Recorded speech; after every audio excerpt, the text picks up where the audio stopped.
Мекичко ли е отвътре? Да. Идеално.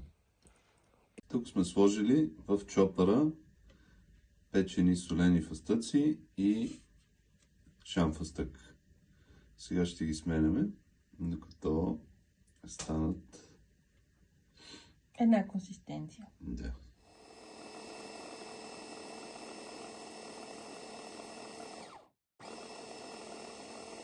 След като смелихме малко фъстъците и шам фъстъка, сега ще сложим няколко шоколадови бисквитки, заквасена сметана и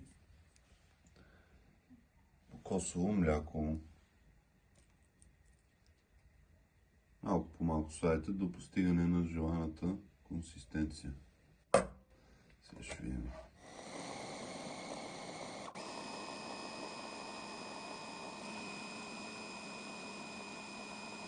Сложихме натурален сироп от форми за сладост. Може да сложите мед или каквото искате. Сега ще го раздърпаме пак.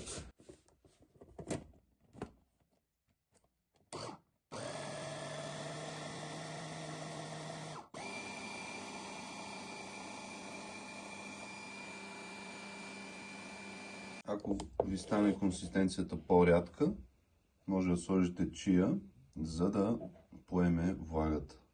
Сместа я поставихме в формички и сега ще го сложим в фризера за поне 6-7 часа, за да стегне хубаво. После тук ще ги нарежем така и ги потапим в шоколад. Това е плана. Сега сме сложили черен шоколад, кокосово масло и щипка сол за баланс. Ще го разтопим, после ще го оставим леко да изстине, да се темперира малко и ще увъргаляме бомбоните в него. После отидат в хладилника. А как ще разтопиш тези неща? На водна баня.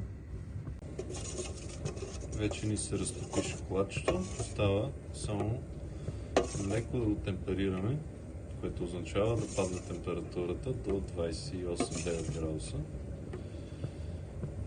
И след това по-лесно ще уваряме бомбоните в него. И така ще стане супер. Извадихме от формичката. Бяхме го сложили в фризера. Сега ще го нарежем на филийки. Овалваме го в шоколада. И после го нареждаме в една тавичка и обратно в хладилника. Ето така ни изглеждат готовите бомбонки. Сега ще ги сложим в хладилника за няколко часа и са готови. Готови са ни бомбонките и сега да пробваме един. Ето така изглежда.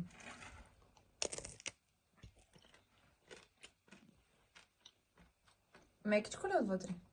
Да. Идеално.